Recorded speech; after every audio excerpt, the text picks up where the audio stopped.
जय माँ इंद्राक्षी, जय अम्बे। इंद्राक्षी धाम में दर्शकों आप सभी का हम हार्दिक स्वागत करते हैं। आज के दिन जिन जातकों का जन्म दिवस है, मैरिज एनिवर्सरी है, उन सभी को हमारी तरफ से बहुत बहुत शुभकामनाएं। आइए आज के इस कार्यक्रम में हम बात करते हैं चिंता के ऊपर। बहुत व्यक्ति आप में से ऐसे हैं जो हमेशा चिंताओं में डूबे रहते हैं, हमेशा उनका मन किसी न किसी शौक में डूबा रहता है। ऐसा हथेली में ऐसा कौन सा रीज़न होता है, क्या ऐसे चिन्ह होते हैं जिसकी वजह से व्यक्ति अपने आप को बहुत ज़्यादा चिंतित महसूस करता है? और कई बार तो ऐसी कोई ख़ास चिंताएं भी नहीं होती हैं, लेकिन फिर भी व्यक्ति अपने आप को बहुत चिंता में डाल लेता है। आइए पहले आज का पंचांग देखें, फिर आगे की चर्चा करते हैं। 13 अगस्त सन 2024, दिन मंगलवार, संवत 2081, श्रावण मास, शुक्ल पक्ष, तिथि आज है अष्टमी। जगत जननी की जय हो।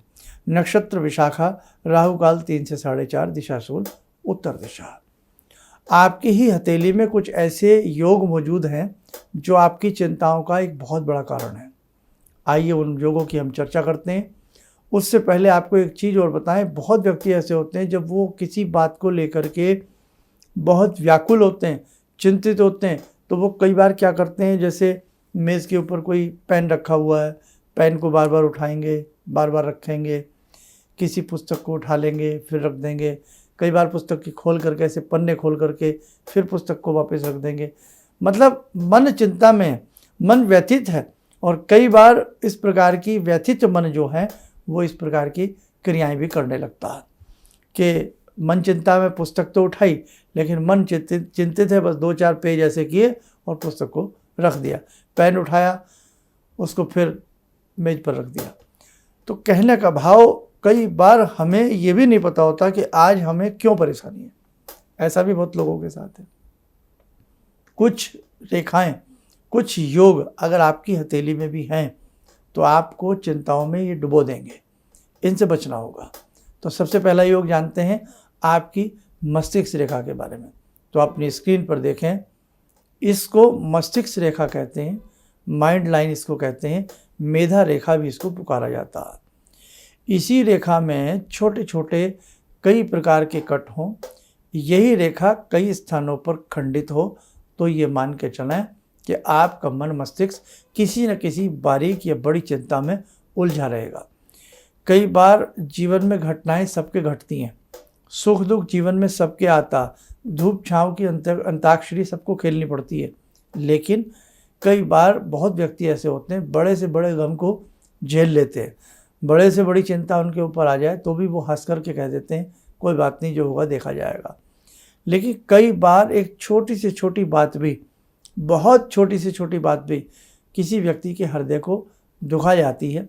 या यूँ कह लें कि कोई घटना ऐसी घटनी होती है कि व्यक्ति बहुत ज़्यादा उस चीज़ को लेकर के चिंता आतुर हो जाता है, जबकि दूसरा व्यक्ति उसको कह देता है कि कोई डरने की बात नहीं है, ऐसा कुछ नहीं है।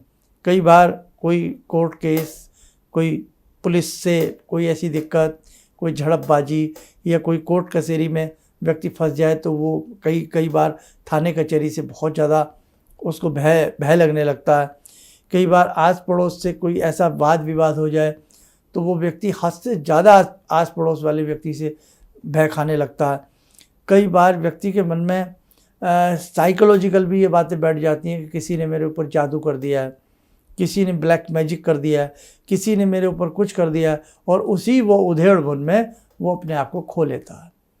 रात और दिन वो अपने बेकार कर लेता है। कई व्यक्ति ऐसे भी होते हैं, कोई कह भी दे कि आपके ऊपर किसी ने ब्लैक मैजिक किया है, लगता है कोई आपको कुछ हरेसमेंट करने की कोशिश कर रहा है किसी क्रिया से, तो वो व्यक्ति ये जवाब दे देता है, एक मजबूत हृदय का व्यक्ति, जाको राको साइया मार सके ना कोई, कि जो होगा देख लेंगे, भगवान का आशीर्वाद मेरे सिर पर है, मेरा कोई कुछ नहीं बिगाड़ सकता।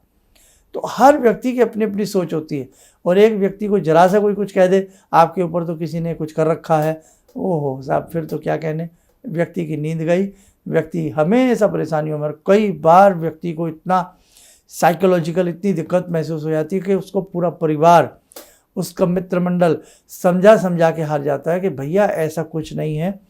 मैं आपको दूर की बात नहीं बताऊं, मैं अपनी आपको बात बता रहा हूँ।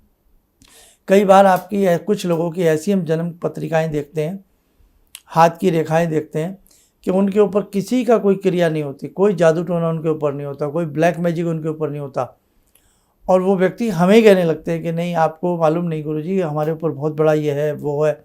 उन्हें हम समझा समझा के हार जाते हैं कि बेटा अपने समय को बर्बाद ना करो, अपने मन को, विल पावर को मजबूत बनाओ, लेकिन वो व्यक्ति सुनने को ही तैयार नहीं होता। कई बार तो ये हो जाता है कि हमें हाँ मिलानी पड़ जाती है, तो उनका परिवार उन्हें समझा समझा के थक जाता है, लेकिन वो व्यक्ति समझने को तैयार नहीं होते और अपने आप को बिना मतलब की अनाप शनाप की चिंताओं में वो अपने आप को लिप्त कर लेते हैं। तो ये कौन होते हैं? जिन व्यक्तियों की मस्तिष्क रेखा अत्यधिक कमज़ोर होगी, जिन व्यक्तियों के चंद्रमा अत्यधिक कमज़ोर होंगे। अब चंद्रमा देखें कैसे, ये आपका चंद्रमा है आपके सामने, चंद्रमा के ऊपर जगह जगह पर ग्रिल बना होना, चंद्रमा के ऊपर बहुत सारी आड़ी तिरछी रेखाओं का होना, ये भी आपकी चिंता की स्थिति को व्यक्त करता है। इसी के साथ साथ आपकी उंगलियों का सबसे ऊपर का जो खाना होता है, पर्व होता है, वहाँ कुछ लोगों के चक्र बने होते हैं, कुछ लोगों के द्वीप बने होते हैं, शंखा जैसी आकृति बनी होती है, शंख जैसी आकृति बनी होती है। यदि किसी व्यक्ति के अंतिम उंगली के जो खाना होता है, इसको पहला मान लें या लास्ट मान लें, आप उंगली का सबसे ऊपर का टॉप का खाना मान के चलें, देखें अपनी स्क्रीन के ऊपर, किसी व्यक्ति के चक्र बना होगा लेकिन अधूरा चक्र हो, पूरा रिंग में ना हो, पूरा गोल में ना हो, अधूरा अधूरा चक्र उंगलियों में हो, अधूरे अधूरे शंखा आकृति की आकृति उंगलियों में बनी हो, या किसी उंगली में शंख आधा, किसी उंगली में आधा चक्र, तो ये स्थिति भी व्यक्ति को चक्र बना देती है। व्यक्ति का मनोमस्तिष्क हर समय घूमने लगता है। जन्म पत्रिका की भी बात करूं तो चंद्र शनि की युति यदि तृतीय भाव में है तो आपके बलाबल को, आपके पराक्रम को, आपके उत्साह को क्षीण करेगी। आपकी जन्म पत्रिका में आपका लग्न, आपका लग्नाधिपति ये भी यदि बहुत अत्यधिक कमज़ोर है तो भी आपकी विल पावर कमज़ोर होगी और आपको दिक्कत रहेगी। अब साहब निवारण क्या करें? निवारण क्या करें? निवारण में सबसे अच्छी दो ही चीज़ें मैं आपको बता रहा हूँ, बाकी आपकी इच्छा है। निवारण के लिए कम से कम 3 माला गायत्री मंत्र की 40 दिन की जाए। रेगुलर बेस में करें तो 1 माला 6, 7, 8, 10 महीने तक गायत्री मंत्र की करें और उसके तुरंत बाद हिंदी में दुर्गा कवच और इंद्राक्षी स्तोत्र पढ़ें। हिंदी में दुर्गा कवच, और यदि आप संस्कृत में पढ़ सकते हो तो सोने पे सुहागा। संस्कृत में, क्योंकि बहुत व्यक्ति संस्कृत नहीं जानते, इसलिए आप हिंदी में भी यदि दुर्गा कवच पढ़ते हैं और उसके बाद इंद्राक्षी स्तोत्र या इंद्राक्षी कवच पढ़ते हैं, हम आपको पूर्ण विश्वास दिलाते हैं कि आपके मन का भय, आपके मन की चिंताएं, आपकी हथेली में बने इस प्रकार के योग गायब हो जाएंगे, धीरे धीरे गायब हो जाएंगे। जी हाँ, हम जैसा खान पान करते हैं वैसी स्थिति हमारे शरीर में आने लगती है। जैसा खाए अन्न वैसा होए मन, जैसा पिए पानी वैसी बोले वाणी, सुना है आपने? तो ऐसे ही आपकी जो भी मंत्र साधना चलती है, जो आप अच्छे कर्म करते हैं, उसका प्रभाव आपकी रेखाओं में आता है और आपकी रेखाएं बदलने लगती हैं। तो जब ऐसी स्थिति हो, किसी भी विद्वान मूर्धन्य व्यक्ति को अपने हाथ की रेखाएं दिखा लेनी चाहिए। आज बच्चे बहुत डिप्रेशन में जा रहे हैं, चाहे वो उनको एजुकेशन का भय हो या किसी कंपटीशन या कुछ भी ऐसा हो, तो कई बार ऐसी स्थिति हो तो बच्चों के लिए भी उनकी माताएं दुर्गा कवच पढ़ें, उनके निमित्त इंद्राक्षी स्तोत्र का पाठ करें। कभी कभी समय मिलने पर उनके नाम से कहीं ना कहीं जहाँ भी आपका मन करे ऐसे जीवों की सेवा करें जो पराधीन हो, है ना। तो आपने देखा है जैसे बहुत ऐसे जीव आपको मिल जाएंगे, यदि आप उनकी सच्चे मन से उनके ऊपर किसी भी अत्याचार को ना होने दें, उनकी सेवा करें, अच्छे मन से उनकी सेवा करें, उनके हृदय से एक ऐसा शुभ आशीष आपके लिए निकलेगा कि आपको समझ में नहीं आएगा कि मेरी ज़िंदगी का कायाकल्प किसके आशीर्वाद से हुआ है। हाँ, मानो न मानो। इसलिए भैया, जो भी बिना झोली के फ़कीर हैं, पशु हों, पक्षी हों, किसी के पास कोई एक्स्ट्रा बर्तन पात्र नहीं होता, कोई झोली नहीं होती कि जितना खाएं बाकी रख लें, ऐसा भगवान ने व्यवस्था उनके लिए नहीं की है। मानव को सर्वश्रेष्ठ इसलिए तो कहा जाता है, उसने गोदाम बना रखे हैं, उसने घर में अन्न के भंडार बना रखे हैं, खाए भी, खिलाए भी और संचय करके भी वो रख सकता है ना। लेकिन पशु, पक्षी, ये जितने भी हैं, इनके पास कोई एक्स्ट्रा भंडार नहीं, कोई संचय करने के लिए कोई पात्र नहीं। इसलिए बेटे, ऐसों पर जितनी आप दया दिखाएंगे, जितनी आप सेवा करेंगे, उनकी मूक वाणी, उनका एक साइलेंट आशीष आपकी ज़िंदगी को बदल देगा। इसलिए ध्यान रखना, परोपकार की भावना जीवन में बना करके रखना। और कहीं ना कहीं जहाँ भी इस प्रकार से पशुओं के प्रति बलि प्रथा, तो आप बलि प्रथा के समर्थक मत बनना, समझे आप। अब धीरे धीरे जो भी इस प्रकार की, जैसे हमारे यहाँ सती प्रथा हुआ करती थी, धीरे धीरे सती प्रथा जो है वो बंद हो गई ना हो गई। तो इसीलिए जहाँ जहाँ आज भी बलि प्रथा के अंग हैं, अवशेष हैं, तो आप उस बलि प्रथा में कतई भी भागीदार ना बने, ना ही इस प्रकार से ये समझें कि किसी निर्जीव की बलि देने से हमारी कोई भगवती प्रसन्न होगी या हमारे देवी देवता प्रसन्न होंगे, समझिए आप। तो इसलिए ये आपका मनगढ़ंत कहानी है, ये आपका अंधविश्वास है। आप इस प्रकार की चीज़ों में न फंसें, आप भगवान का ध्यान करें, मानव की सेवा करें, परोपकार करें, आप जीवों पर दया रखें, तो बिल्कुल भगवान आपके आप से प्रसन्न रहेंगे। और बल्कि ऐसे ऐसे अनुष्ठान हैं, ऐसे ऐसे विधान हैं जिसमें कुष्मांडा की बलि दी जाती है, नारियल की बलि दी जाती है। बलि प्रयोग है, बलि प्रकरण है, लेकिन बलि का अर्थ क्या है? बलि का अर्थ क्या है? What is the meaning of bali? बलि का अर्थ है किसी को देना, भेंट देना, स्वीकार, किसी को कोई चीज़ स्वीकृत करा देना। तो वो क्या है? आप जैसे दुर्गा सप्तशती का अनुष्ठान है, विशेष प्रकार के दुर्गा सप्तशती का अनुष्ठान है, उसमें कुष्मांडा की जो वो होती है, कुम्हड़ा जो होता है, उसकी बलि दी जाती है, नारियल की बलि दी जाती है, नारियल को काटा जाता है या फोड़ा जाता है। तो आप इस प्रकार से जीवों के प्रति अत्याचार न करें, इस प्रकार के अंधविश्वास से आप लोग सदैव मुक्त रहने का प्रयास करें। वो भगवती नहीं, क्योंकि अगर हम भगवती के बच्चे हैं तो जो वो जीव है ना, वो भी भगवती के बच्चे हैं। हम भगवान के लाल हैं, तो वो जीव जो हैं वो भी भगवान के लाल हैं। हमें भी भगवान ने बनाया, उन्हें भी भगवान ने बनाया। ऐसे कैसे हो सकता है कि भगवान प्रसन्न हो कि उनके बच्चों की गर्दन आप काटें? ऐसा नहीं हो सकता।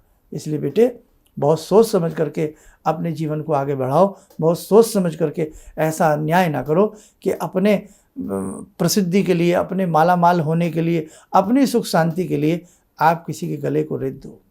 ऐसा ना करो, ठीक है? तो बहुत अच्छे से जीवन को जीने का प्रयास करिएगा। चलिए, बस आज तो इतनी बात आपसे करनी थी। आइए, समय हो चला आज की ध्यान साधना का। जगत जननी जगदम्बा आप सभी के ऊपर अपनी करुणा बरसाएं।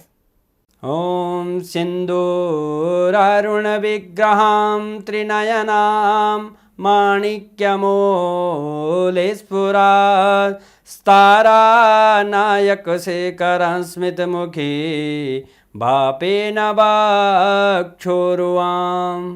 पाणिभ्यामलपूर्णरत्नचषकां रत्नोत्परां बिभ्रति सौम्यां रत्नघटस्थरक्तचरणां ध्यायेत् पराम् अम्बिकां खड्गं चक्रगदेषु चापपरिगान् शूलम्बुशोण्डिं शिरा शङ्खं समदधतीं करे स्त्रीनयनां सर्वाङ्गभूषावृतां नीलास्मद्युतिमास्य पाददशकां सेवे महाकालिकां यामास्तो स्वपितैहरो कमलजो हन्तुं मधुं कैटवं विद्युद्दामसमप्रभां मृगपते स्कन्दस्थितां भीषणां कन्या विहकरवालखेटविलसा धस्ताविरासेवितां हस्तेश्चक्रगदाशिखेटविशिखां चापं गुणं तर्जनीं विप्राणामलिलात्मिकां शशिधरां दुर्गां त्रिनेत्रां भजे। कवच बना लें, ध्यान करें, जगत जननी का शुभ आशीष आप सबके ऊपर बरस रहा है।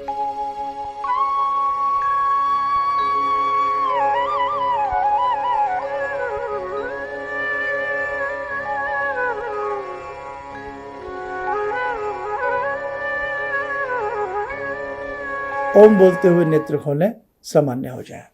देखो साधकों, बहुत सारी ऐसी विचारणीय तथ्य हैं जो आपके साथ हम साझा करना चाहते हैं। समय समय पर ऐसी बहुत सारी चीज़ें हम आपके साथ साझा करते रहेंगे। आप यूँ ही हमारे समस्त प्लेटफॉर्म से जुड़े रहिएगा और जो व्हाट्सएप चैनल आपके लिए हमने बनाया उससे जुड़ने का जरूर प्रयास करें। उसका लिंक नीचे भी आपको मिल जाएगा, उससे जरूर जुड़ जाइएगा। चलिए, आप सब लोग स्वस्थ रहें, सुखी रहें। इन्हीं शुभकामनाओं के साथ हम अपनी वाणी को विराम देते हैं। जय जय अम्बे।